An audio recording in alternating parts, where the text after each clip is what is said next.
Sabe por que as promessas dele são incomparáveis? Não é porque ele te prometeu um carro ou uma casa. Porque na verdade essas promessas são sim comparáveis. Quantas pessoas você conhece podem te prometer um carro, uma casa ou dinheiro, mesmo que elas não cumpram? As promessas do Senhor sobre nós, para nós, acerca de nós, não tem a ver com aquilo que nós vemos aqui. É por isso que elas são incomparáveis. Absolutamente tudo que Ele prometeu para nós é eterno. Não teve começo porque já começou nele, Ele sempre existiu.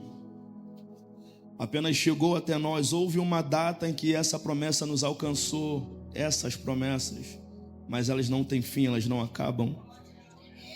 Eu venho aqui essa noite para conscientizar você sobre as promessas do Senhor, que não tem a ver com aquilo que você vê, toca, enxerga, suas mãos tocam. Não, eu estou falando de uma vida com abundância, que só Jesus, o Filho de Deus, pode proporcionar a nós. Amém, queridos?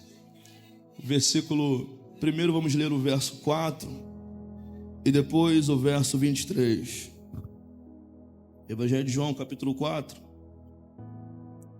Oh, meu Deus. Versos 4 e 23. Diz: e era-lhe necessário passar por Samaria. Diga, era-lhe necessário passar por Samaria. Grave bem esse termo, necessário. Verso 23.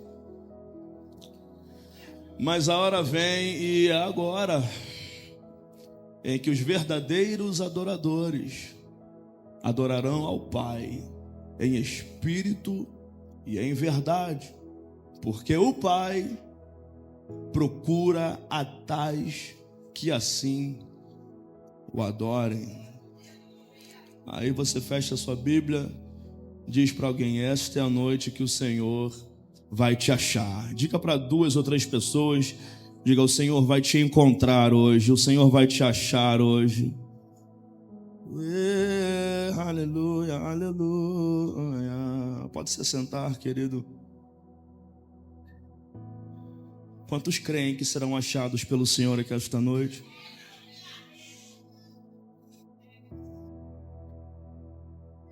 Queridos, eu sinto que há uma atmosfera altamente espiritual aqui. Nós estamos debaixo dessa atmosfera, porém esse ambiente, ou é impressão minha que Deus que está aqui? É só eu que acho isso? É só eu que sinto isso? Seja sincero, porque eu estou aqui no altar, estou com vontade de chorar, porque eu sou tão sensível à presença do Eterno, e a verdade é que Ele é irresistível.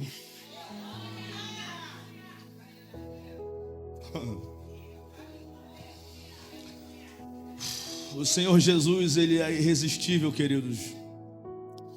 Não há como conter a presença dEle, não há como limitar a ação, a manifestação da sua presença. E é interessante como às vezes Ele se manifesta com um barulho, sim ou não? Às vezes Ele se manifesta de forma explosiva, e às vezes Ele se manifesta de forma implosiva. É por dentro. Você não está escutando um barulho físico, né? Um físico no sentido de aquele barulho que todo mundo pode ouvir, mas você escuta ele barulhando você por dentro, mexendo algumas coisas em você. E eu sinto que o Senhor Jesus, através do seu Espírito, Ele quer fazer isso conosco. Ele quer mudar algumas coisas na nossa mente, Ele quer organizar algumas coisas no nosso coração, principalmente acerca desse assunto. Porque uma coisa que eu aprendi com um amigo meu chamado pastor Gabriel Mota é que a adoração, ela é o propósito de Deus para a humanidade. Nossa, pastor, o senhor resumiu a adoração em um propósito, como se ela fosse isso tudo, como se ela fosse. Não, ela é. A adoração é o propósito de Deus para a humanidade.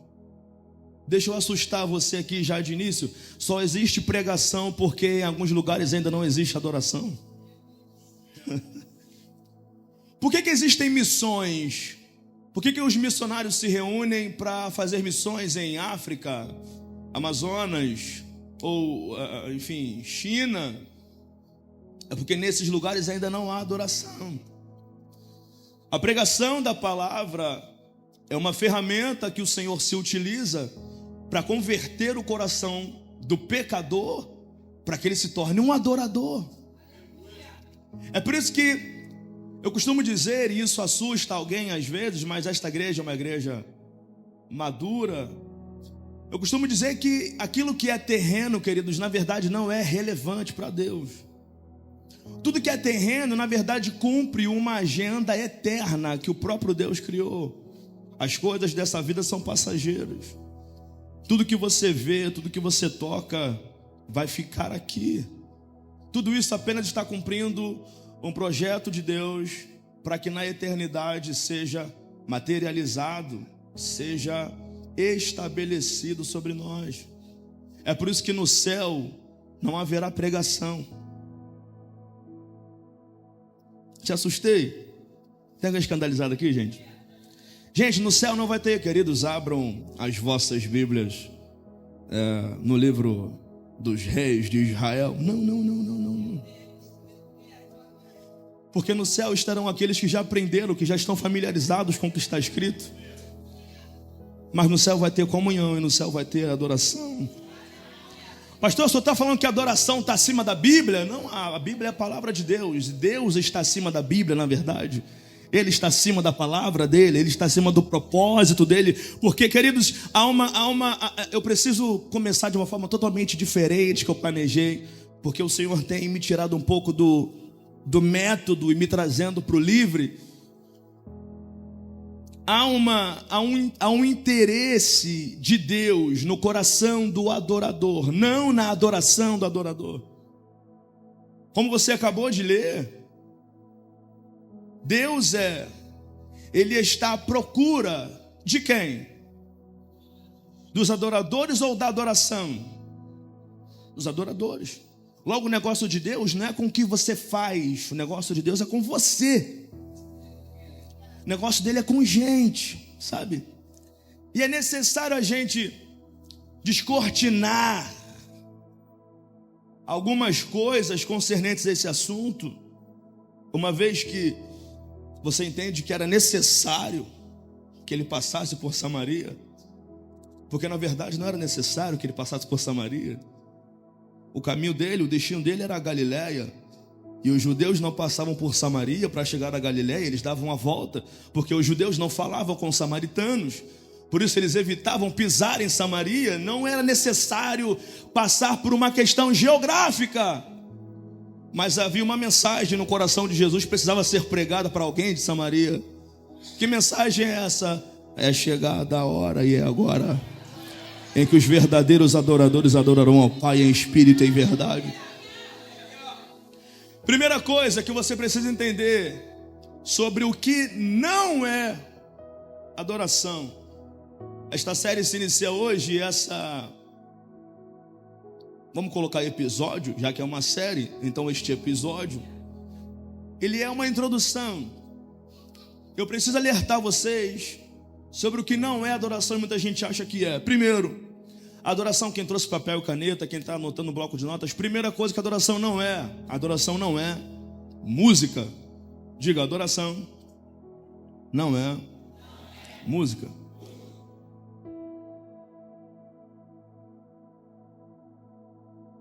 É totalmente possível cantar sem adorar. Até porque nem todas as canções são de adoração. E também nem todo aquele que canta no seu coração está adorando. Nem todo aquele que canta adora. Logo, a adoração não é a música é uma ferramenta. A música é uma ferramenta de adoração, ok? Então a adoração não é música. Nem sempre que você vê alguém cantando, tocando, dançando por ocasião da música, nem sempre isso é adoração.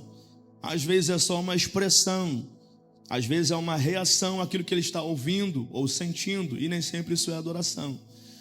Segunda coisa que não é adoração. Adoração não é uma moda. Seja sincero, ou só eu que percebi que a adoração se tornou moda em alguns lugares? É coisa da minha cabeça, gente? Ou não? Parece que ainda mais depois que se tornou popular aqui no Brasil o termo worship, né? Que os mais familiarizados no carioquês chamam de worship. Worship, que é adoração em inglês. Me parece que isso se tornou um pouco gourmetizado, sabe? Adorador é aquele cara que usa a camisa oversize, uma calça jeans bem largona e um tênis da cor da camisa e o reloginho digital. Esse cara é adorador. E o que usa blazer, camisa gola polo, calça skinny e sapato de bico, esse é o pentecostal. É coisa da minha cabeça, gente? Então, adoração não é uma moda. Na verdade, o adorador, ele sabe como se vestir, isso é um fato. Mas a adoração não é uma moda. Adoração, queridos, não é um movimento. Adoração também não é uma época, também não é uma estação. A adoração pode fazer parte de um movimento em uma geração, mas ela não é um movimento. Quando você ouve alguém falando assim, um movimento de adoração, isso se refere a uma onda de avivamento que chegou numa geração, chegou numa geografia, e aquelas pessoas foram adorando ao Senhor. Não quer dizer que a adoração é um movimento. Terceira coisa que não é adoração, ou que adoração não é. Adoração não é uma moeda de troca. Adoração não é um objeto de barganha. Não é algo que você faz para receber outra coisa em troca. Adoração não é você vir ao culto e dizer: Senhor, eu estou aqui te adorando, mas eu preciso de um carro. Senhor, eu estou aqui com as minhas mãos erguidas porque eu preciso que eu seja curado, eu preciso que minha família seja restaurada, por isso eu estou aqui te adorando. Porque na verdade, queridos, isso foi se tornando um problema no nosso contexto, quando a gente começou a tentar convencer o coração do crente a ser adorador, e a gente começou a colocar os resultados da adoração, o que Deus pode proporcionar a nós se nós o adorarmos. A gente começou a colocar isso nas nossas pregações, nas nossas canções, nas nossas mesas, nas nossas conversas. A gente fala de adoração como sendo algo que o Senhor espera de nós para dar outra coisa a nós, quando na verdade o que Ele tinha que dar para nós, Ele já nos deu. Ele deu seu único filho, gente. Seja sincero, será que é necessário algo a mais? Será que é necessário Ele me prometer alguma coisa material?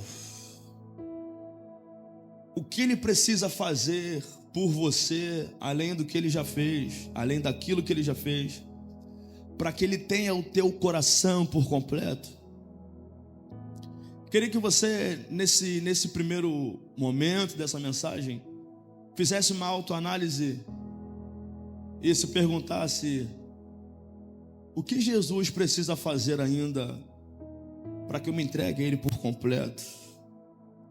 Para que eu me afaste totalmente das tentações, do pecado, das distrações, daquilo que não agrega para o meu relacionamento com Ele, Porque, queridos, adoração, eu disse que não é música, não é um objeto de uma moeda de troca, de barganha, e não é, o que eu falei mais que não é?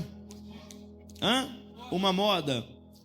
Adoração, conforme Jesus fala no verso 22 do capítulo 4 de João, que você leu aí, ele diz que nós adoramos o que conhecemos. Então, querido, adoração é conhecer ao Senhor. É um profundo relacionamento, porque conhecer na Bíblia não tem o mesmo sentido de conhecer para nós. Se eu perguntar para você, conhece aquele cara assim, assim, assado, o nome dele é fulano, você vai falar, conheço de vista. Alguém já falou isso? Não, passa por aqui, eu conheço ele de vista. Não, na Bíblia não tem conheço de vista.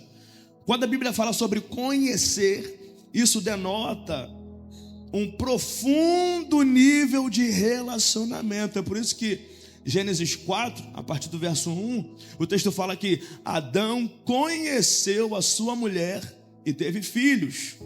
Ali o termo conhecer se refere a um ato sexual, conhecer. Então você vê que é um processo de íntima, profunda comunhão, profunda intimidade. Ele conheceu a sua mulher. Sabe o que é isso? Ele rompeu barreiras que ninguém mais rompeu, só ele. Jesus fala, nós adoramos ao Senhor porque conhecemos o Senhor. Logo, queridos, deixa eu chocar alguém aqui. Se você não conhece ao Senhor, me perdoe, você ainda não o adora. Se você não tem uma vida em que o objetivo da sua vida é conhecê-lo, conforme diz a palavra, prosseguir e conhecê-lo, você ainda precisa entrar no processo de se tornar um verdadeiro adorador. Adoração, ela ganha esse ponto na Bíblia, ela ganha esse ponto culminante, esse ponto alto aqui em João capítulo 4. Mas a primeira vez que a adoração aparece na Bíblia é em Gênesis capítulo 22, verso 5. O contexto é: Deus chega para Abraão e pede seu filho Isaque para que ele sacrifique Isaque num dos montes de Moriá. E Abraão diz no capítulo 22, verso 5, para os seus servos, ele fala: fiquem aqui com o jumento, eu e o menino vamos adiante para adorar e voltaremos a vós. Ou eu e o menino vamos subir e, tendo adorado, voltaremos a vós. Se você for observar a forma como Deus falou com Abraão, no versículo 1 do capítulo 22 até o verso 3, Deus não pede adoração. Eu já falei isso aqui algumas vezes, mas como tem muita gente nova, eu preciso repetir. Deus chega para Abraão e fala assim: Abraão, toma agora o teu filho. Quer esse filho? Quer esse filho? Então, se Deus chega para Abraão e fala, toma agora o teu filho, Abraão já sabe que é Isaque, sim ou não?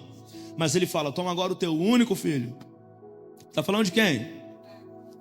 Teu único filho, Isaque. Está falando de quem? Aquele que você ama. Ele está falando de Isaque. Pastor, por que Deus se utiliza de 4 referências à mesma pessoa para Abraão? Porque na última referência, o Senhor libera o propósito pelo qual ele está pedindo Isaque a Abraão. Por que ele está pedindo Isaque a Abraão? Porque Abraão ama Isaque. Logo, Deus não queria Isaque, Deus queria Abraão de volta. Porque as promessas que o Senhor liberou para Abraão aqueceram o coração de Abraão, principalmente quando ele falou do seu filho especificamente, Isaque, porque parece que Abraão amava muito mais a ideia de ter Isaque do que de ter uma descendência multiplicada como a areia da praia e as estrelas do céu. Era muito mais interessante para ele ter um filho chamado Isaque. Mas essa promessa, ou o cumprimento dessa promessa, você vai ver no capítulo 21 de Gênesis, que Abraão parou de levantar altar para fazer banquete. Nada contra você fazer banquete, mas isso não pode te impedir de levantar altar. Alguém que estava sempre levantando altares ao Senhor, por ocasião do cumprimento de uma promessa, ele parou de levantar altar. Seja sincero, quantas vezes você diminuiu a pegada na adoração ao Senhor, no relacionamento com o Senhor, depois de algo que você recebeu dele mesmo, e isso tirou o teu coração dele. Na hora de Deus pedir, ele não vai pedir Ismael, ele vai pedir Isaac, porque a ideia de Deus não é com Isaac, a ideia de Deus é ter Abraão de volta. Como quem diz: Abraão, você precisa me amar de novo. A gente prega aqui Isaac, principalmente nas nossas palavras de oferta. Libera o teu Isaac, sim ou não? Não é errado, mas a verdade é que se Deus tivesse você,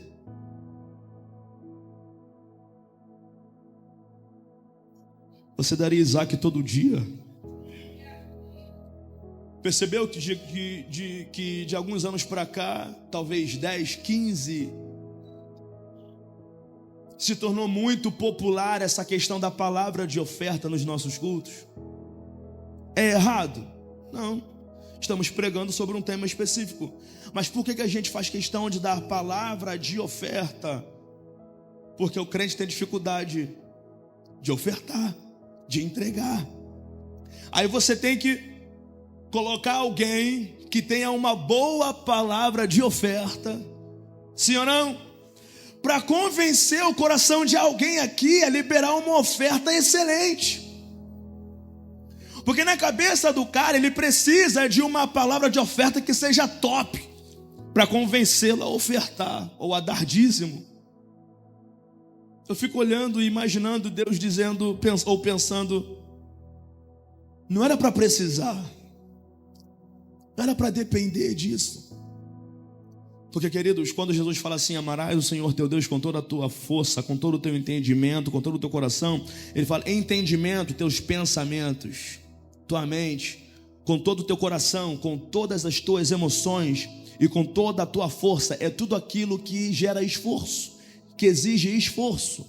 Será que pegar uma grande quantia em dinheiro e dar de oferta é esforço? É disso que ele está falando. É uma questão de amor. Querido, quando você entender que oferta é uma questão de amor, quando todos nós entendermos isso, não vai ser necessário a gente fazer culto de oferta. Série sobre a cultura da honra, primícias. Todos os cultos serão cultos de primícias para nós. Todos os cultos serão o dia de dar o melhor louvor, a melhor oferta. É uma palavra introdutória. Deus chega para Abraão e pede Isaac. Deus pede que Abraão sacrificasse Isaac, porque a adoração é sacrifício. Eu repito, eu estou falando de Abraão porque é a primeira vez que a adoração aparece na Bíblia. Não é a primeira vez que alguém na Bíblia adora, porque você vê Adão adorando, Abel adorando, Noé adorando, mas é a primeira vez que a palavra adoração, ou o verbo adorar, é empregado na Bíblia, é aqui, Gênesis 22, verso 5. Logo a gente precisa se atentar para o sentido do que Deus está falando com Abraão aqui. Quando ele fala sacrifica Isaac, ele está falando de adoração. Quando ele fala de adoração, ele fala de sacrifício, porque adoração é sacrifício. Não tem como você ser um adorador sem sacrificar. Pastor, sacrificar o quê? Tempo, relacionamentos, dinheiro, acessos, suas preferências, suas opiniões. Tudo isso é sacrificado quando você começa a se tornar um verdadeiro adorador. Sabe como termina o capítulo 22? Termina com Deus liberando ainda mais promessas para Abraão, por ocasião da adoração de Abraão. Mas, queridos, Quando Deus pede Isaac a Abraão, ele não fala que se ele sacrificasse, liberaria promessas. Deus libera as promessas depois. Mas a ideia de Deus é ter o coração de Abraão, não liberar promessas para Abraão. Porque na verdade as promessas que ele liberou para Abraão não tinham a ver com Abraão, tinha a ver com o próprio Deus. Ele fala: multiplicarei a tua semente como a areia da praia. Uma genealogia, árvore genealógica, descendência carnal. Multiplicarei a tua semente como as estrelas do céu, descendência espiritual. Está falando de nós, igreja. Nada disso tem a ver com Abraão. Tem a ver com o projeto dele, com o plano dele, o propósito dele. A ideia de Deus concernente à nossa adoração é converter o nosso coração a ele, agarrar o nosso coração, prender o nosso coração a ele. O que Deus quer de nós, querido, é exclusividade. Deus chega para Abraão e começa a tratar essa questão do sacrifício com Abraão. E diz para Abraão: a tua semente vai sofrer por pelo menos 400 anos no Egito. Mas depois eu vou libertar esse povo, teus descendentes, vou libertá-los de lá. Mas eles vão ficar por lá por pelo menos 400 anos. Queridos, Deus chega para Moisés, capítulo 3 de Êxodo. Você está interessado em ouvir isso? E diz: certamente eu vi a aflição do meu povo, eu ouvi o clamor do meu povo, e eu senti as dores do meu povo.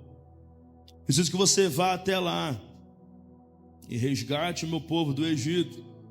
O povo precisa de libertação. Deus levanta Moisés, liberta o povo. Agora liberto, o povo precisa aprender sobre uma nova conduta de liberdade. Deus dá a eles as tábuas das leis. O povo olha para a lei, vê que a lei é santa, o seu pecado é ressaltado, ele precisa ser perdoado. Deus dá o sacrifício, o povo sacrifica, Deus perdoa. Agora o povo quer ser grato pelo perdão. Deus levanta o tabernáculo, põe no tabernáculo um sacerdócio e começa a ensinar o povo a cultura da adoração. Porque todo aquele que foi resgatado por Deus, foi liberto por Ele, foi perdoado por Ele,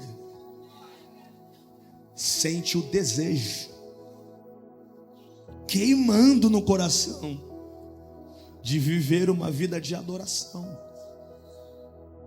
E você sabe bem que o cenário de Moisés aponta para Cristo. Moisés tipifica Cristo, o Egito tipifica o mundo, Israel tipifica a igreja, Faraó tipifica o diabo. E quando o Senhor está falando com Moisés, Moisés no alto do monte, durante um tempo que o povo não soube esperar, Deus chega para Moisés e fala: desce lá depressa. No capítulo 3 ele falou: eu vi as aflições do meu povo, sim ou não? Ouvi o clamor do meu povo e eu senti as dores do meu povo. Quando o povo está pecando, na idolatria, na orgia, Moisés está lá em cima do monte. Deus fala: Moisés, desce depressa, porque o teu povo está lá pecando, idolatrando. Qual que é o desejo do Criador? É dizimar todo mundo, é matar todo mundo. Mas aí Moisés, que tipifica o Cristo, ele se coloca entre Deus e o povo como se fosse um escudo para o povo e diz: não mata. Se for matá-los, me mata também. Queridos, assim como de início o povo de Israel rejeitou Moisés, porque demorou um pouquinho para Moisés conquistar a credibilidade do povo, A palavra fala que o Senhor Jesus veio para os seus, mas os seus o rejeitaram. E no momento de idolatria do povo, mais uma vez, está Jesus de um lado, Barrabás de outro. Barrabás um criminoso, Jesus o Salvador. O povo escolhe salvar Barrabás e crucificar Jesus. Se isso não é idolatria, aí o Cristo chega para o Pai e diz: Pai, perdoa-os. Não está no texto de forma clara, mas a ideia que se tem é de que o próprio Deus queria matar o povo mais uma vez. É por isso que Jesus disse: perdoa, perdoa, perdoa. Eles não têm noção do que eles estão falando. Eles não sabem o que fazem. Queridos, o que mais precisa acontecer para que o Senhor tenha o teu coração por completo? Ele tirou você do império das trevas, trouxe você para o reino do Filho do seu amor. Ele perdoou você, Ele redimiu você, Ele te deu um nome. Além do nome, Ele te chamou de filho, te deu sandálias, te deu um anel, fez um banquete para você, te acolheu, te deu uma nova família, te deu irmãos. O que mais precisa acontecer para que nós entreguemos a Ele o nosso coração? Está na hora da gente parar de fazer culto para o crente, fazer culto para o Cristo. A gente fala: se você vier, Deus vai te dar. Se você levantar a mão, Ele vai agir. Se você der glória alta, um demônio cai na tua casa. Não precisa disso quando o povo é adorador. O que Deus quer de nós, querido, é o nosso coração, porque as nossas obras são consequência do nosso coração. É por isso que em Joel capítulo 2 ele fala assim: rasguem, o profeta Joel fala, inspirado por Deus: rasguem o vosso coração e não as vossas vestes. Porque, queridos, se você rasgar as vestes aqui agora, você vira notícia mundial em menos de 2 minutos. Sim ou não? Mas quando você rasga o coração,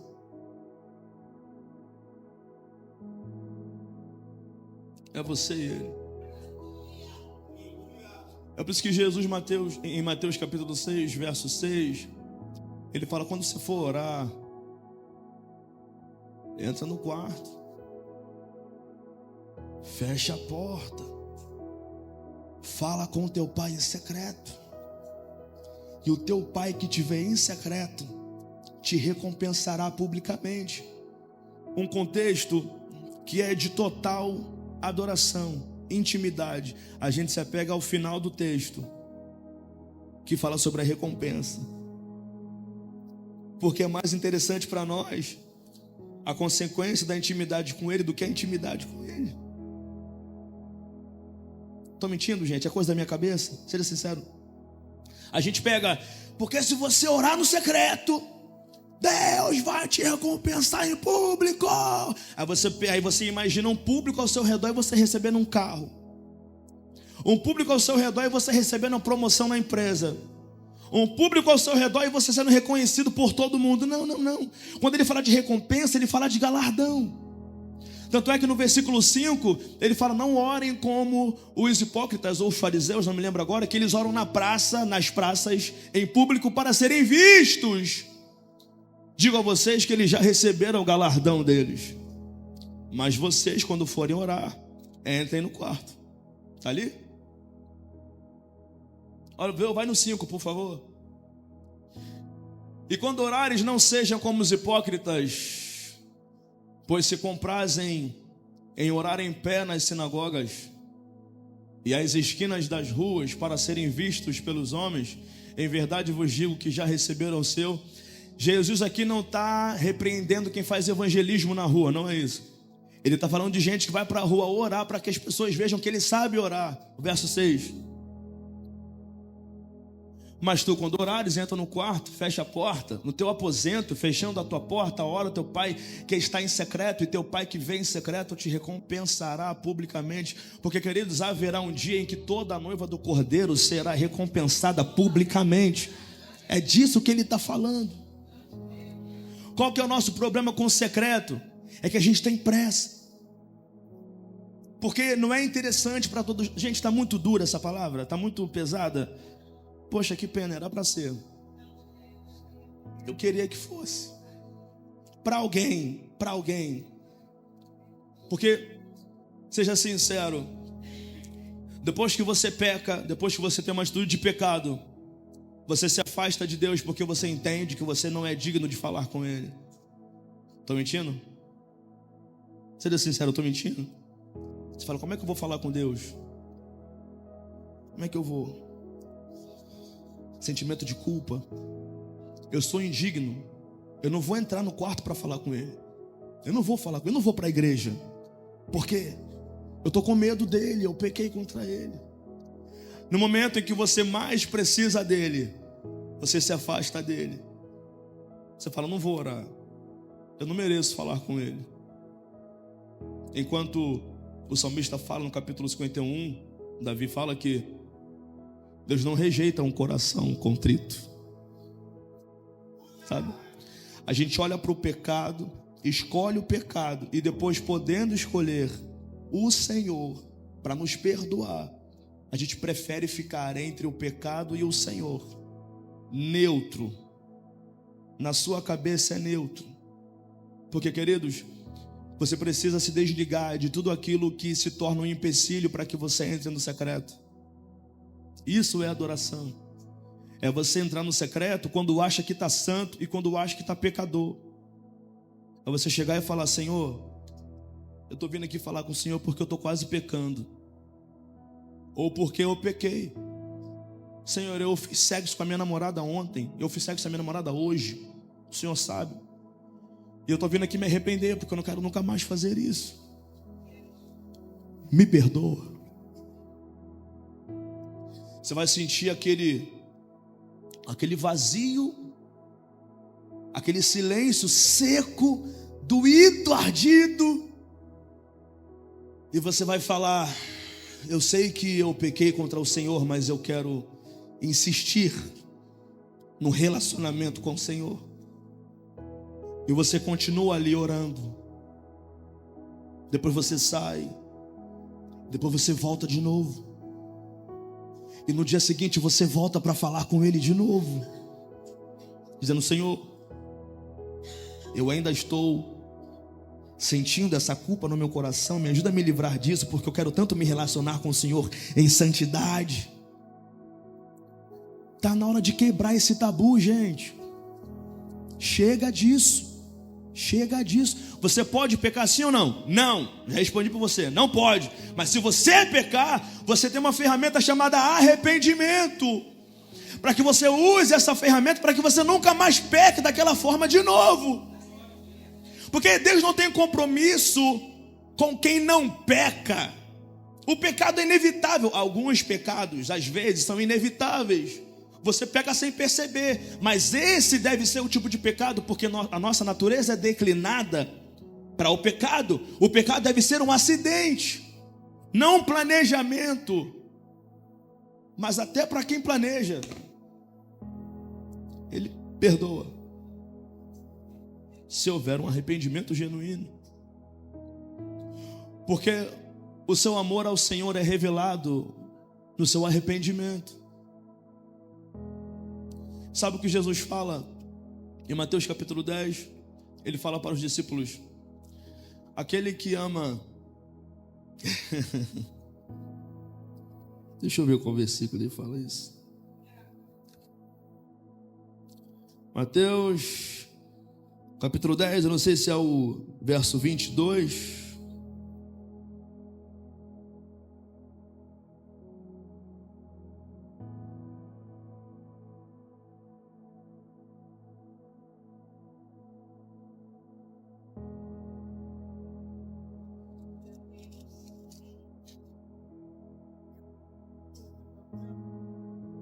Aquele que ama o seu pai e a sua mãe mais do que a mim,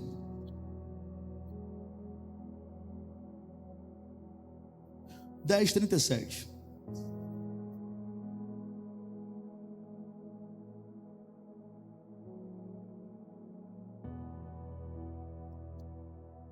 Quem ama o pai ou a mãe mais do que a mim, não é digno de mim. E quem ama o filho ou a filha mais do que a mim, não é digno de mim. Isso choca alguém aqui? Isso me choca. Tem noção do que ele está falando? Antes, ele está liberando a missão para os seus discípulos. E alguém diz: Senhor, permita antes de eu te seguir, permita que eu venha sepultar o meu pai primeiro, para que depois eu te siga. Aí Jesus fala assim: tranquilo, vou te esperar aqui.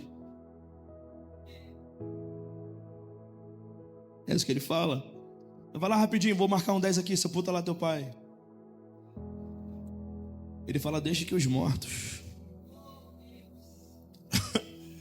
sepultem os seus mortos. Aí alguém vai querer contextualizar, vai querer dizer que não, na verdade ele quis dizer que não é isso que ele quis dizer. Sabe o que ele quis dizer? Teu pai não é mais importante que eu. Porque na cultura indica que o pai do menino estava vivo, daquele rapaz, daquele homem, não sei, estava vivo. Ele só poderia seguir a Jesus depois que o pai morresse. Jesus fala: não. Ali, queridos, Deus demonstra o amor radical. Jesus mostra o amor radical que devemos dar a Ele. Se não for para amá-lo mais do que você o ama os seus pais, não precisa amá-lo. Se não for para amá-lo mais do que você ama a sua esposa, os seus filhos, não precisa amá-lo. Ele não quer esse amor.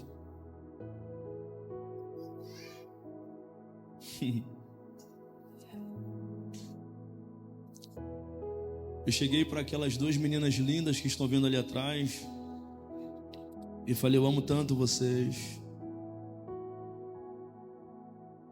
Eu amo tanto vocês. Vocês não têm noção do que eu sou capaz de fazer por vocês. Mas o amor que eu tenho pelo meu Senhor não me faça escolher. Não me faça escolher. Porque, queridos, no verso 36, 35 e 36, Jesus fala assim: eu não vim trazer paz não, tá? Eu vim para colocar em guerra os pais contra os filhos, a sogra contra a nora.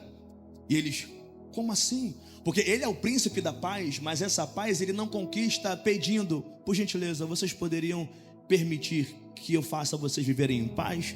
É dela que eu estava falando, não pode parar de prestar atenção nela. A paz que ele conquista a força. Quando ele fala assim: eu vim para colocar guerra na família, não é que ele veio para colocar guerra, é porque a guerra entre a família seria inevitável uma vez que ele dissesse que ele é o Cristo e precisamos amá-lo acima de tudo. Ele está falando: vocês vão me seguir? Nós vamos seguir o Senhor. Tua família vai entrar em guerra por causa de mim. Seus pais vão entrar em guerra por causa de mim. Eles vão falar: vocês escolhem aquele judeu, o filho da Maria, do José, o carpinteiro, do que nós?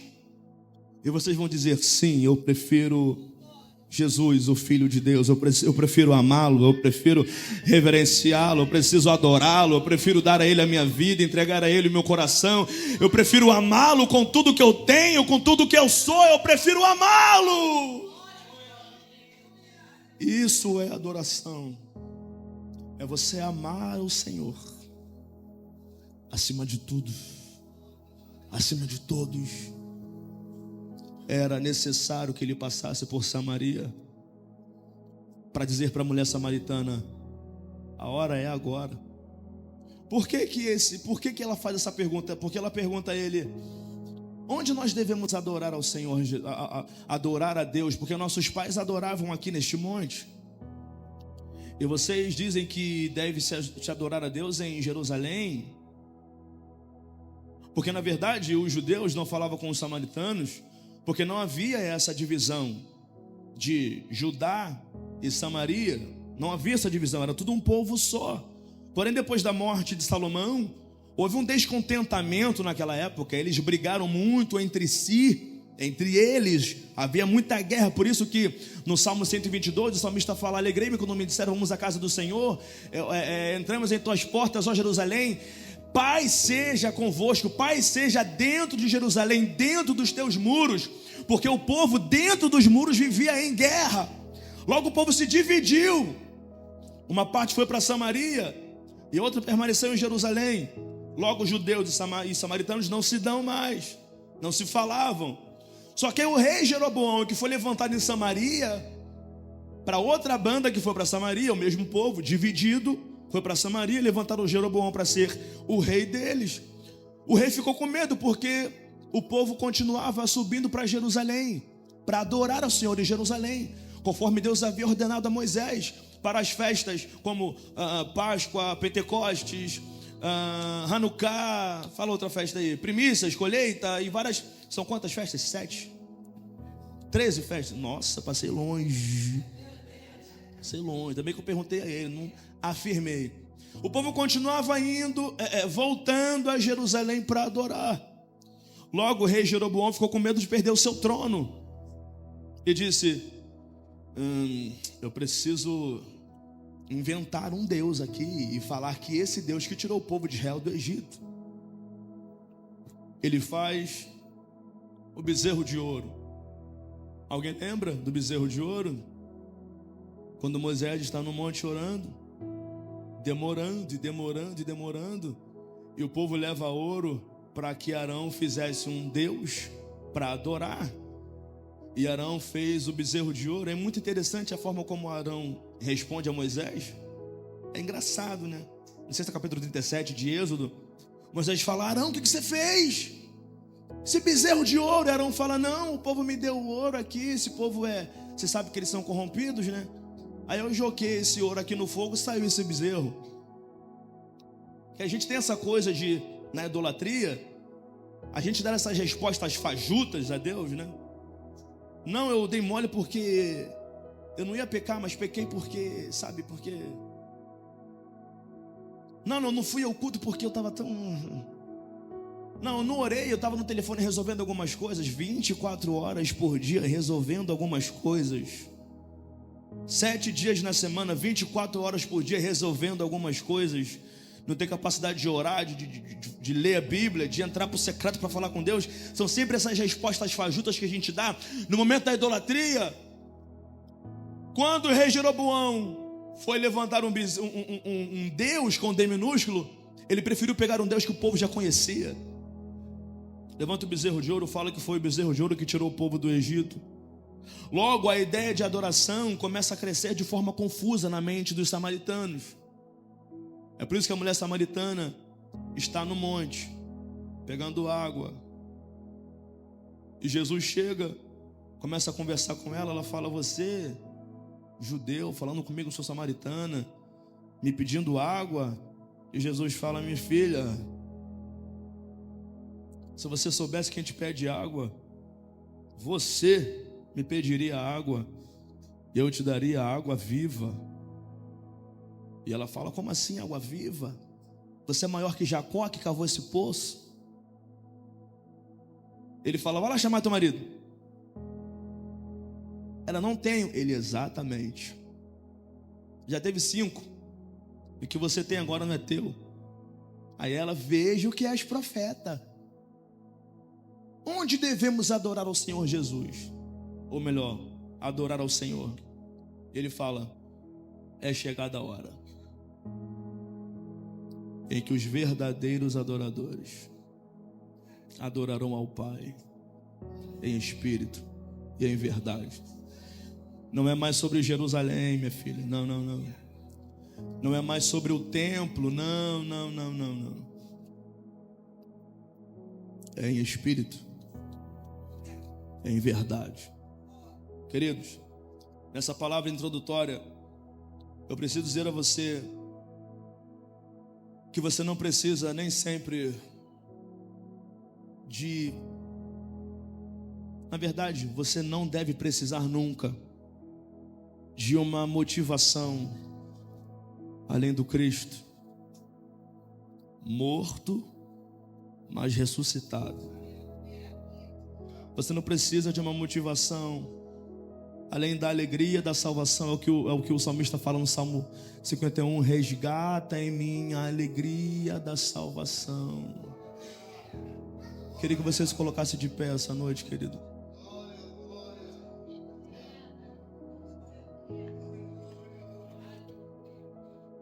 Eu vou permitir que você, aí onde você está, do teu jeito, liberasse ao Senhor a tua adoração, sabe?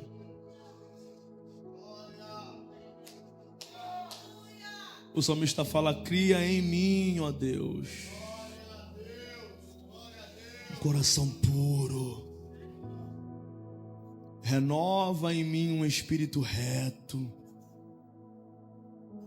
não retire de mim o teu espírito. Eu queria que você fizesse uma oração de entrega.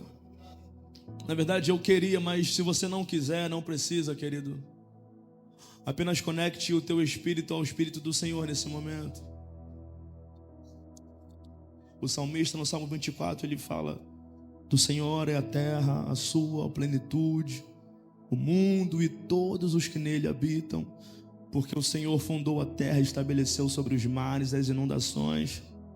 Ele pergunta: quem subirá ao santo monte do Senhor? Quem habitará no seu santo lugar? Aquele que tem as mãos limpas, coração puro. Esse alcançará a bênção do Deus da sua salvação.